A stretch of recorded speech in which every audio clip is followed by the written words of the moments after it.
someone asked me the question this morning about Ecclesiastes.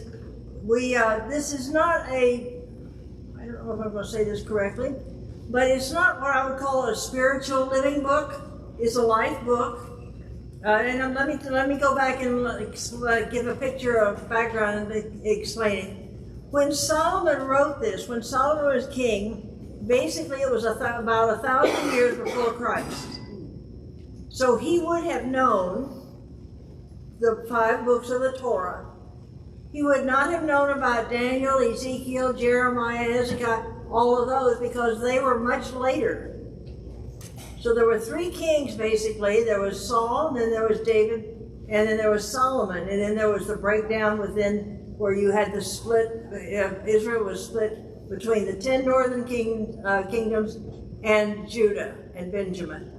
So that puts him before any of the prophets. So when he's writing here, when he writes Ecclesiastes, when he does Lamentations, this is all looking at life as a Jewish, as a believer from that point, but he's looking at life as life. So I think we need to be very careful we don't spiritualize where we don't need to spiritualize. We need to keep it in its context. Does that make sense? Is there a question on that? Because it's very interesting in the writing. I've taught Ecclesiastes before. Every time I go to teach, I start over studies. And it's really been an interesting challenge for me to teach this. But I just want to tell you to start with this morning, because it's going to be just tidbits of many, many things in our life. So Tuesday, I was leaving the doctor's office, and I wanted something sweet, and they always keep this massive bowl of candy. It looks like Halloween year-round. So I picked up 3 of these little gold things that I knew were peanut butter Reese's Cups. Now, that's my favorite candy, but don't bring me any. That's the rule. And so I thought, this is great. Got in the car, opened up the gold, stuck it in my mouth, and there was more than chocolate. Yeah. And there was more than peanut butter. Yeah. They had poured it into a cupcake container, the same color as chocolate. And you couldn't tell that it was, I had to peel it. You know, I took the gold off. I had to peel off the outside. That was very interesting, but it made me think. So many things we take on and think about in life, we need to do some crunching down to find, is it really all chocolate? Is it really all truth? Is it really what we think it was going to be? And so when we read here in Ecclesiastes and we do this study, that's really what, I guess, what we need to gain from it. At least that's as I see it. So life just isn't fair. How many of you think that is true today? How many think there's things in life that aren't fair? Okay. How many think you can do something about it? All right. So what do we have to do? Oh, wait a minute. Jerry's going to do something about it? I have a question. What's the question? What's fair? What's fair? Yes, what is fair? Well, you'll have to give that definition. I don't know. He's asking me. I don't know that fair is used in the Bible, is it? Well, I'm not asking a Bible verse. I'm asking, is life fair? Well, Solomon, that's what Solomon is asking and talks about. That's a good question. Is life fair? Well, it depends on, I guess it would depend upon my boundaries, my thoughts, whether it's fair or not. But the overall thing that we're talking about is, what is my purpose in life, and is life worth living? Because when Solomon does write this portion of Scripture and writes Lamentations, he's at the end of his life. And he's writing like a journal. He's writing, looking back through his life at things. And he said, so many things, he says, what's the point of it? What's the point of it? And so when we have here at the top of the paper, I wrote, have you ever wished you could just get away from it all? People get on your nerves.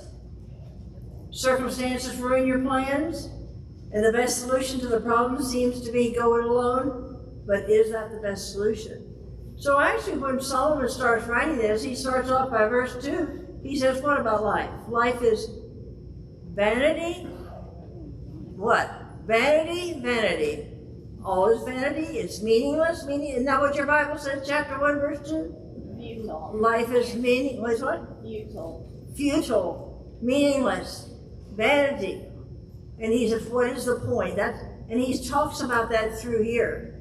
And so I'd like, as I have on your outline, some nuggets of truth is to review in life.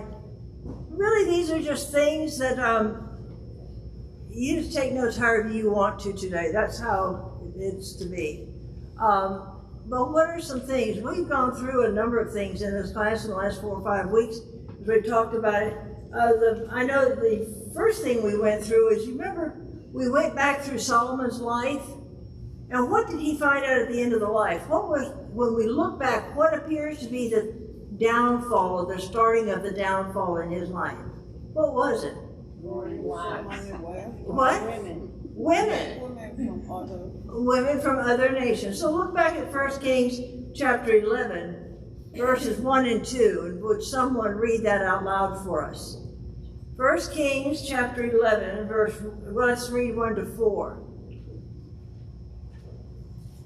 It's about Solomon's life. But King Solomon loved many foreign women, as well as the daughter of Pharaoh, women of the Moabites, Ammonites, Edomites, Sidonites, and Hittites, from the nations of whom the Lord had said to the children of Israel, you shall not intermarry with them, nor they with you. Surely they will turn away your hearts after their gods. Solomon loved these in love, and he had 700 wives, princesses, and 200 concubines, and his wife turned away from his heart. For the soul of Solomon was old, that his wife turned his heart after other gods, and his heart was not loyal to the Lord his God, as was the heart of his father David.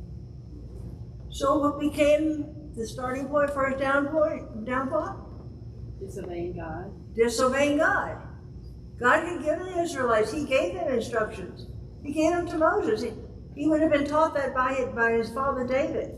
You don't take the other wives, you don't do the business, you don't do those things with the other nations. And so that became the starting point for his downfall, and he says that. And actually, when God said to him not to, he said, they will turn you against me.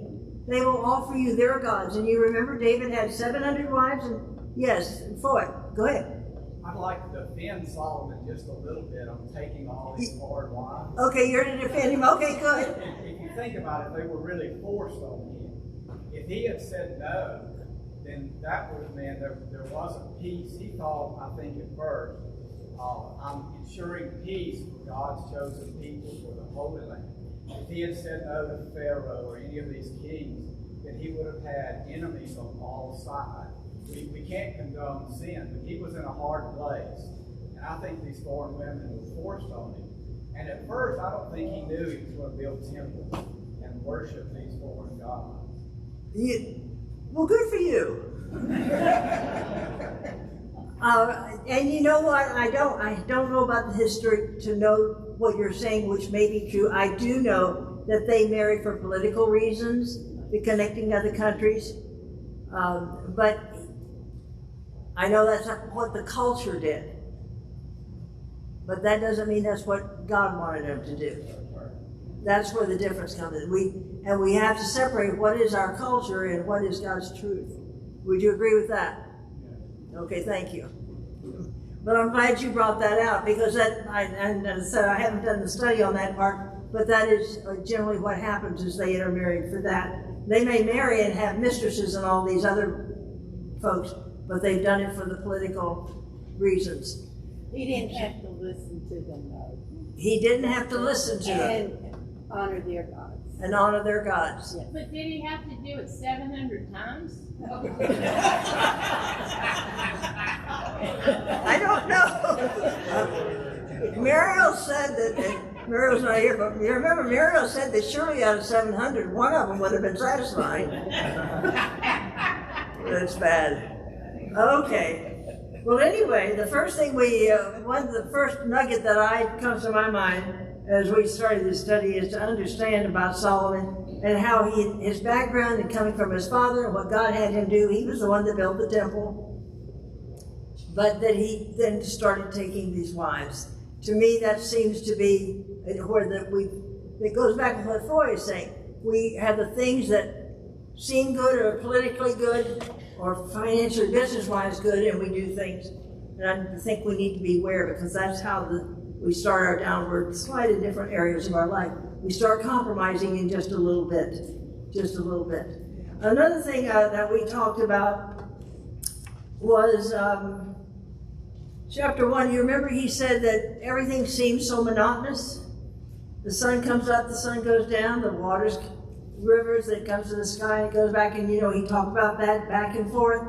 And if you go back and think about Genesis chapter 1 and 2, when God created, you remember he would do a job, and then he would what? He would what? He would do a job. He would say he made the day and the night, and then he would say he looked at it and it was good. And then when it came to making man, it was very good. Well, that's a good work plan. I've shared this with you before, but I'm going to give it to you again today. God had there's 4 words. God had a plan. The Godhead had a plan. They had a purpose. Remember, we were made in his image, fellowship with him. They pursued, did what the plan was, and then they evaluated. And that works great in everything in our life, is that you have a plan, you have a plan, you have the purpose, you pursue it, and then you evaluate it. Now sometimes if you're like me, if it's cleaning out a drawer, I get to the purpose, and I start to pursue, and I get tired of it, and I put it all back in the drawer and close the drawer. Because if I don't see it, it doesn't bother me. I know, that's what under the bed and behind shower curtains cover too, in case you wonder. But that's what, as I see God's plan in creation, we talked about that indirectly. Then we went to, that was God's plan from basically chapter 1, the monotony we talked about. And then there was we talked one Sunday about decision making, the pivotal point. Remember I gave you the illustration of going to Chattanooga. When you go to Chattanooga from here, you go 75, and you go through the tunnel at Missionary Ridge, and then you had better know where you're going to go after that. Because one way is going to go to Nashville, Memphis, another way is going to go to Knoxville, another way is going to go downtown, and there's a couple of ways that go and just circle around. But you can't just stop. You have to know ahead of time what your decision is going to be then. When I talk to the young people, the young adults, now most of you will remember what a drive-in theater is, surely, don't you? Yeah. Okay, well if you don't, ask somebody younger. But anyway, the problem is don't get into make your mind up ahead of time, and don't allow yourself to get in the heat of the night. So you have to make your mind up on 75 before you go through the tunnel into under Missionary Ridge, that the ridge going into Chattanooga. You have to know where you're going. And so when it comes to a pivotal point, do I know where I'm going? And why? And then when I get there, do it. Do what God has said to do. Do it that way. His word gives us instructions for how to live.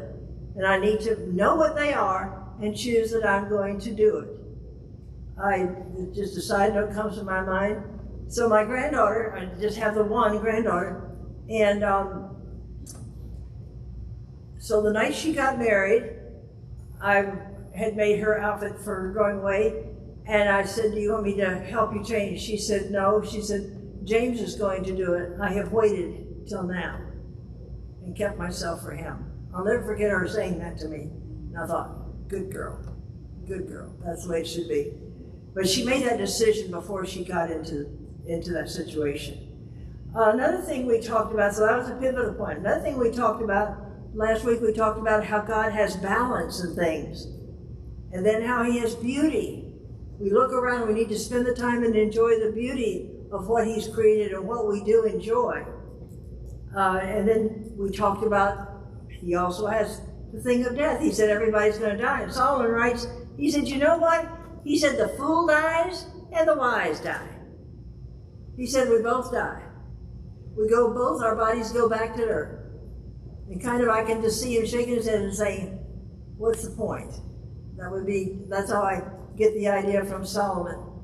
So we have the downfall, we have the pivotal point, we have the balance, we have God's plan. And then we also today we're going to talk about the beginning of the rest of your life periods and chapters in our life. So under thoughts, before we read the scriptures, I think that as we are on this study, which is it is so practical, and so many topics are covered. We're going to cover 4 today. But I think a summary of benefit to you and I is, number 1 is to learn from the past. I need to learn from the past. Now we'll stop there just a moment. Sometimes some of us are still living in the past chapters. We need to learn to put periods on those chapters. We'll talk about that in a moment. But we need to learn from the past and live in the present. Live in the now. And that's what Paul's writings were. How are you going to live? How are you going to live in the culture that you were in? They were in the Roman culture. They're in the culture that was open sex on the sidewalk. They're in the culture in Ephesus where they had 10,000 prostitutes, and I understand they were all basically under the age of 15, and they were sexually available. The legs were apart on the steps of the temple. That's how open it was. So that's why Paul wrote, how do you live in that type of a culture as a believer? Paul writes about how to live, how to think, what not to do. He said, remember he kept saying as we study the epistles, his letters to the churches, he said, don't live as you used to. Now that you know Christ as Savior, this is a better way of living. Don't let others come in and tell you can do this. Remember they had false teachers that were coming in and telling them, well, you can do this and this and this. Galatians, they had people that were coming in and saying, well, you can know Christ to the Jews. You can know Christ, but you got to be circumcised also, or to the Gentile. You have to be circumcised. So they were coming in and bringing in all the other false teachers. He said, keep it pure. Now I'm going to go back to my candy illustration. I thought it was pure until I chomped on it. There's more than chocolate and peanut butter. We need to be aware of that in our own life, because it's so easy for the enemy to deceive. And that's what he does. He deceives and he lies. All right? So the first one is learn from the past. The next one is live in the present. And then the third one is lean into the future. Now we can miss today by being so concerned about tomorrow. That doesn't mean we ignore tomorrow. That would be very foolish. Let me give you just an illustration. The sad thing is that I know of someone that they kept putting money aside for retirement or after they got older. Well, now they have about nothing. And then someone else who put money aside and had a good retirement, they took their IRA because they needed money for something else, and they cashed it in and paid 50% tax. So it's not too smart. It's not too smart. With many counselors, there's wisdom. So just some thoughts, I think it covers this whole thing, is learn from the past, live in the present, and lean towards the future. But don't miss now because of worry over tomorrow or living back in the past. If you haven't put periods on certain things in your life, then you're stuck like in a rut. That's what's eating you alive. And folks, with much counsel, there's wisdom. When you're in your woods, you don't see the outside. You don't see that. But somebody else can. And you shared. Men, you need to have a man in your life that you can talk at gut level. Now, that's not a manly thing, I know, in our culture. But it's a definite need. Stuffing it ain't gonna work. And telling half-truths to others isn't gonna work either. Now, some women share just everything, just go on and on and on. Well, you haven't learned a whole lot either. You just learned to talk. But with many counselors, there's wisdom. So that's just a side note. Okay, so now we come to chapter 3, and our 4 things that we're going to touch on today. And Becky, if you will read chapter 3 with the mic, and she's in the New King James Version of reading. Ecclesiastes 3. Pardon? Excuse. Ecclesiastes 4, thank you. Then I returned. He'll turn it up. Oh, I'm sorry. Then I returned and Thank you. considered all the oppression that is done under the sun. And look, the tears of the oppressed, but they have no comforter. On the side of their oppressors there is power, but they have no comforter. Therefore I praise the dead who were already dead, more than the living who are still alive. Yet better than both is he who has never existed, who has not seen the evil work that is done under the sun. Again I saw that for all toil and every skillful work a man is envied by his neighbor. This also is vanity and grasping for the wind. The fool folds his hands and consumes his own flesh.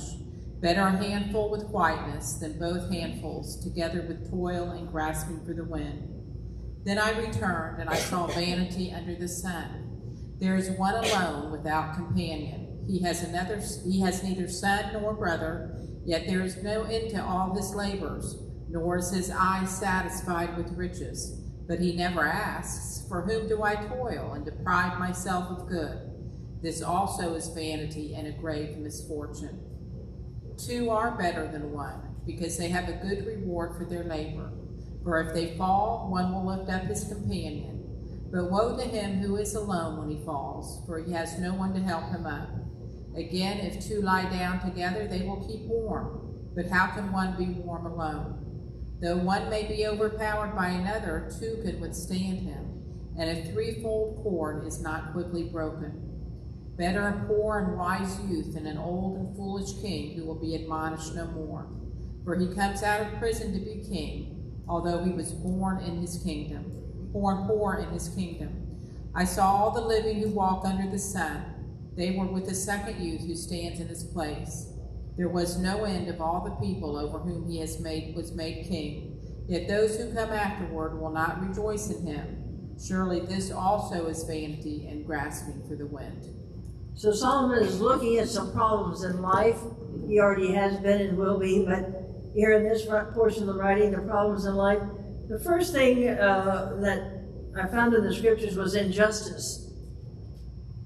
They had, and we can see that in our governments, our our judging system. Even today, especially if you've been in the political world, you know how much there's injustice. Whoever pays what under the table, I'm sorry to say that, but there's a lot of truth to that, having my father been a lawyer. But he said, so I returned and I considered the oppression that are done under the sun, and behold the tears of those that are oppressed. Those that have been falsely accused, those that have not been cared for. And they've had that so much in the Roman Empire within the people, because it was almost like there wasn't a middle class. You had the very wealthy, and then you had everybody else was at a much lower. And the oppression from those that were over it. And he said that's very sad. I have another title just under that, some other words. It's adversity and inequality. The lack of comfort or whatever would be the needs, but that's what they were facing. And he said those that oppress others. Now, can we do that here? Can we do that in situations? Yes, we can. We can. Let me just think if I can think of an illustration. How can we have oppression? How can somebody be oppressed because of oppressors?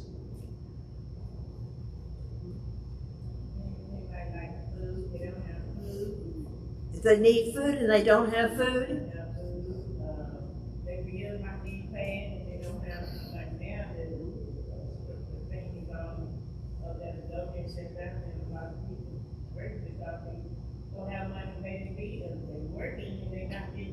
Okay. But it's a person that's over and does not take care of his employee in a business.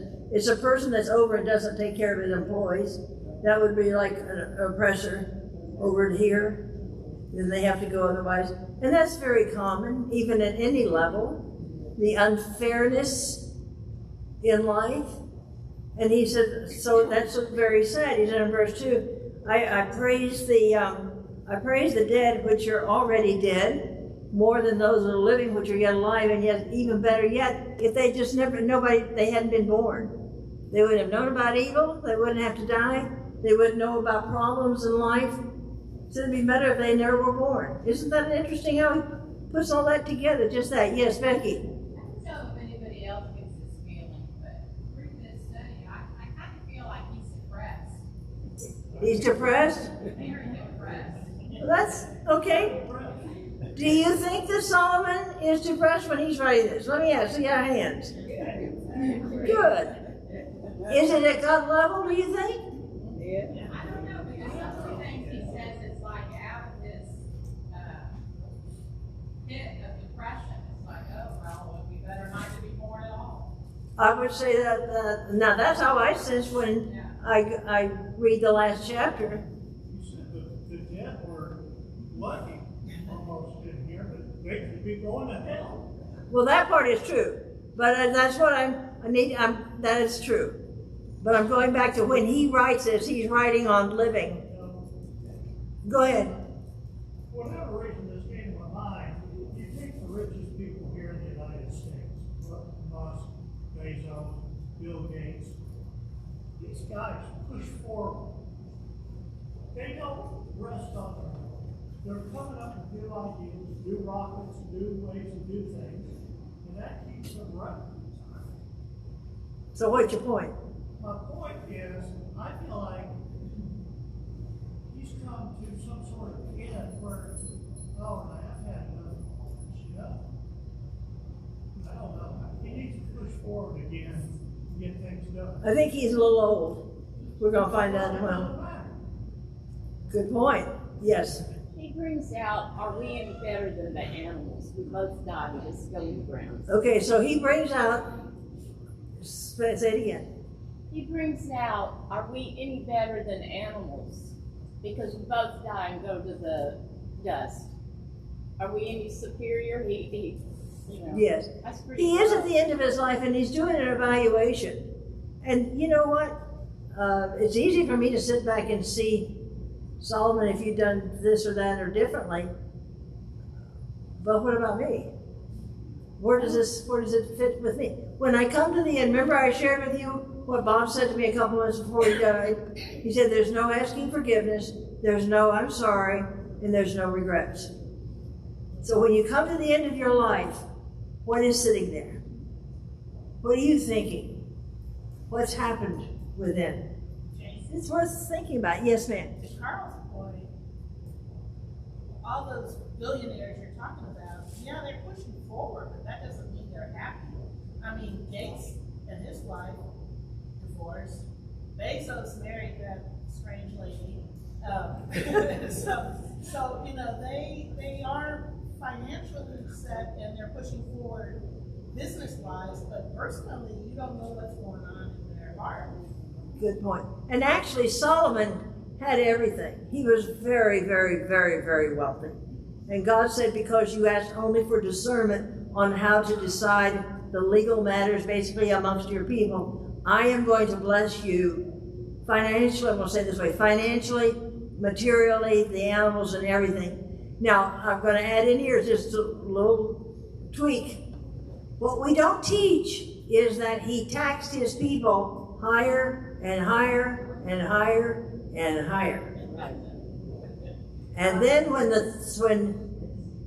he died and his son took over, and then that son, the grandson, took over, the grandson did not take the counsel of his dad's peers to know to do right. He took the counsel of his generation friends, and they said, tax the people even more and get wealthy. So you can see those things coming along, what makes the difference. He really is at the end of his life when he writes this, and it's worth considering. I think he's trying to warn people that no matter all this stuff he had, at the end it did him no good. Okay, she said she thinks that he's warning people that when it comes to the end, all that he had didn't do him any good. There's a good point to that, because basically, what is it, heard preachers say there's no Wells Fargo truck following you when you die. We're going to be buried with you or whatever. Yes, Barbara? He's dwelling on the past. He's dwelling on the past. I read something this week that said, don't dwell on the past, and I'm paraphrasing, you don't hear me exactly how it says. Don't dwell on the past, don't think about the future. Today is a gift, that's why it's called the present. And live today, for today. Good point. He is dwelling on the past. He's writing about what he's looking back on. Becky? We always think him marrying all these women was his downfall. But I look beyond that and think the downfall was allowing their gods to come in. Okay. Yes, because God said you'll take their If he gods. hadn't have married all those women, that was still a weakness of his, is to let all this in. So this is just happened how it happened, I think. It is the gods, and God said that you'll take their gods if you take Did them. he ever acknowledge that he shouldn't have done it? I don't know. Well, I'll have to see on it. I'll have to go again and see on that. But Cindy said he didn't. Well, let's go on and look. Yes, ma'am.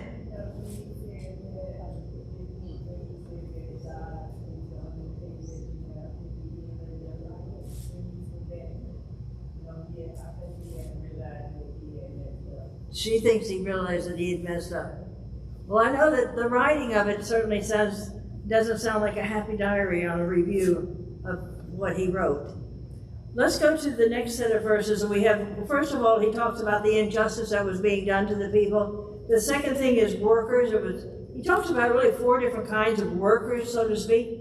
He said in verse 4, again, I consider all travail and all right work, that for this is a man who is envied of his neighbor. This is also vanity and vexation of spirit. The fool abides in his hands and depends and eats his own flesh. So really we're starting to talk about 4 different kinds of people and 4 different types of workers. The first one is somebody who's very industrious, here in verse 4. But because he's industrious, other people are envious of him.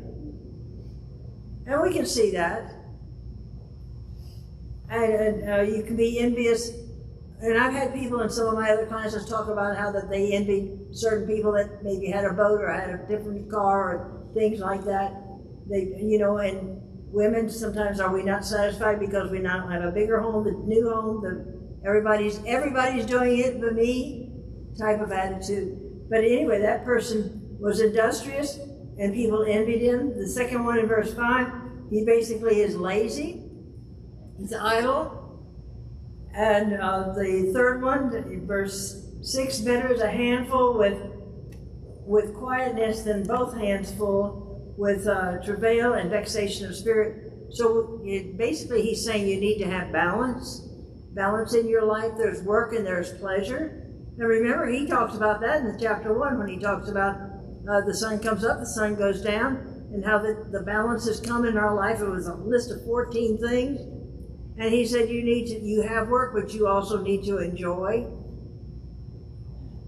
So he has that type of person. And then when we come to verse 7, it says that then I returned and I saw vanity under the sun. There's one alone and there's not a second. Yes, he has neither child nor brother, yet is there no end of all his labor. Neither is his eye satisfied with riches. Neither saith he, for whom do I labor and bereave my soul or of good? This is also vanity. Yes, it's also sore vanity. So this is a man who had no family, had no friends, and all he did was work. And he did very, very well. And then maybe he loved his work. But that was his life. So now what are you going to do with all of it? What are you going to do? Have you given it away? Have you taken care of others? What are you going to do? It's very interesting in spending time in that portion of Scripture to see 4 different types of workers. It's the competition in what you do, competition with others. And that's very real. Then he talks about loneliness. And that's probably as far as we're going to get today. But the loneliness, we come to verse 9. He says, two are better than one because they have a good reward for their labor. If they fall, the one will lift up his fellow. But woe to him that is alone when he falls, for he has not another to help him up. Again, if two lie together, they have heat, but how can one be warm alone? And if one prevails against him, two shall withstand him, and threefold is not quickly broken. The idea here is the loneliness. The loneliness. Now that was answered basically back in Genesis. Look back at Genesis chapter 2, verse 18. Look at Genesis 2:18 and someone read that out loud. God dealt with that particular thing right after he created everything.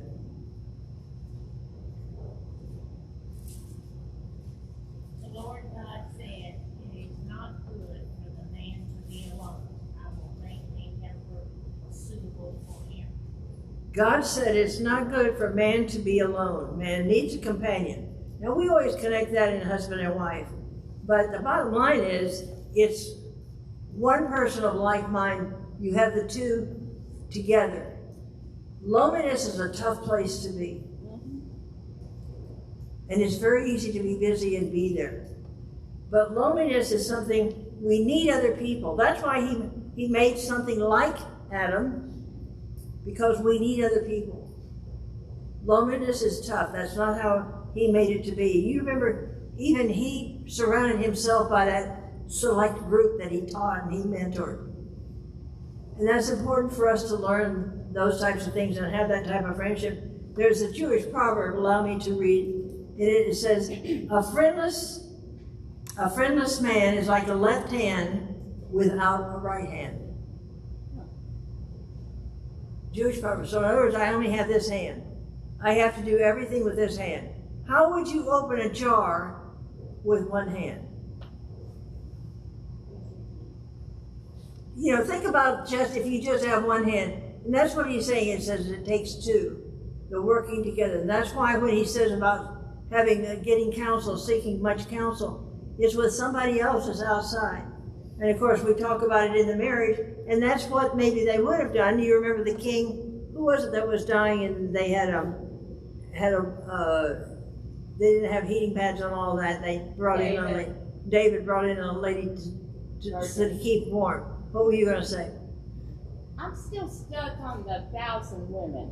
How can you be lonely if there's 1,000 women? Well, they all have their own palace. Okay, I'm stuck on that one. Okay, does that answer that? I guess he has to travel to their palace. I don't know. What a hard one. No You could be kidding. in a marriage today and still be lonely. You could be in a marriage today and still be lonely. That is very, very true. Surely he could. That is very one in true. there. Well, let me close with giving you this, because loneliness is a tough place to be. We need each other. Before I give you this, what we need, three types of people. If you wait for people to come to you, you're going to remain lonely. I know of a young man who's in his 30s right now who quit his job because he feels that he wants to start his own business, but he's basically gone home to his mother's home and he's sitting. I have a feeling you don't gain money, you don't start a business, you don't get employment by sitting at home. They don't come to find you. They don't come knock on the door and you want to go to work. And if you're waiting, and many of us have gone through this, if you're waiting for people to be friendly to you, I promise you, you will not find it. You must reach out. Reach out, and you say, well, that's so hard. Just smile and say good morning will make a difference. But ask the Lord for friends, and be a friend. A friend, some years ago, I had someone, and I found out that what they expected as a friend is somebody that talks to you every day on the phone and goes shopping with you anytime you're ready to go. No, I think that's a wrong concept. a friend is, so I have a friend that we were in high school together, we were in college together, they were in our wedding. She's now a widow, she lives in South Carolina. We might talk once every 3 years, because I don't see her, but we pick up where we left off. If I need something, she is a friend, I can pick up the phone and call. I have someone else in Orlando that say, yes, John. Did you know loneliness is a contributing factor to suicide? Loneliness is a contributing factor to suicide, yes. And you can be busy and be lonely. And I want to tell you as a widow, you can sit in church and feel very lonely. You really can sit in church. Yeah, that's interesting on that. When you're lonely, you're going to have to purpose to reach out and make a phone call, contact somebody, or go, as I tell people, go here in Fayette County, go drive around the courthouse and go back home. It'll change a whole lot. But loneliness, but every person, I want to give you this, which I think is great for closing for you to think about. Every Christian, I'm talking to believers, they need 3 people in their life. Keep that in mind, you might want to jot that down, because I'm going to sidetrack and tell you something on the side. This is Janeology, not for your notes. Okay? My thing is that everybody for me, from my background, everybody is my friend. Unless you prove otherwise. But then you have in life about that many friends. And probably you're lucky if you have 3 close friends in your entire life. So if you understand that, work towards it. I just happen to come from a family that my folks spoke to everybody on the street. You got acknowledged, it didn't matter where you were. That's how, and I'm very grateful. Some of you haven't had that, but you have many friends. All of you are my friend. Some of you I know more than others, know more about you. But where does the close friend? Very close friend of mine lives in South Carolina, and another one lives in Florida. But if I understand this, well, every Christian needs 3 people in their life. First of all, they need a Paul. That's somebody who is teaching them truth and about life. They need a Paul. Is that P-A-W? P-A-U-L. Paul. Paul. They need a Paul, somebody who is teaching truth. You're doing well, John, between the 2 of you. I did too. Okay, you need a Paul, somebody that's teaching into your life, teaching truth into your life, giving guidance into your life. The second thing you need is a Timothy.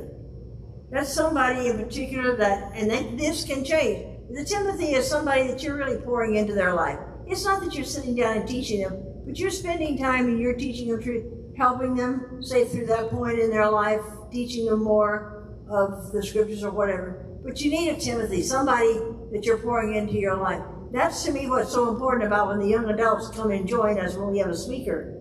And then I talk with them afterwards in different places around the church. I'm pouring into their life. Just talking with people, you can pour into their life. And the third person you need is a Barnabas. Barnabas is an encourager. You need somebody who will encourage you. They'll be truthful, they'll be an encourager. And I hope as I've mentioned these 3 people that we as Christians need a Paul. Do you have somebody that you may not know them personally, but somebody that really feeds you? But it's great if they are a person. So I look back on my life and I purpose to be around those people. I wanted to absorb what they were teaching or whatever they had to say. Just their life. Just their life. I wanted to absorb that. And then when it came to a Timothy, dealing, and it doesn't matter about what the age, is that I'm putting into other people's lives. But we need a Timothy. And basically, we're kind of closing in on the moment. Somebody was at my home recently, and a young man, and actually on the patio, we talked for about 3 hours. A few weeks later, he was again back on my patio. We're talking. It just happened. But I'm always teaching, always inputting into his life, whether he realizes it or not. And the other is an encourager. We need somebody around who encourages us. If you don't have that, have you thought about asking the Lord? Why not? Why not? Do you know who Barnabas encouraged? Paul. He encouraged Paul. And the sad thing is, the reality is, wherever he wanted to go back home, back to Jerusalem, and he left the mission trip, so to speak, and then what, they wanted to take him on another one, and Paul said no. Kind of an interesting story in Acts to look at. He encouraged John Mark too. You what? He encouraged John He Mark. encouraged John Mark, and John Mark was brought up under what, his mother and grandmother, or was that Barnabas? No, that was Timothy. Okay. Is this of help? Did you gain something today? Did you gain nothing today? It's all vanity. All is vanity. All is vanity. Let's pray. Father, thank you for our time and your word and your teaching. Your Spirit taught each of us individually, beginning with me. Thank you for our time together, and ask that our lives will be different. And I give you the praise. And everyone said, Amen. have a great, great week. Okay.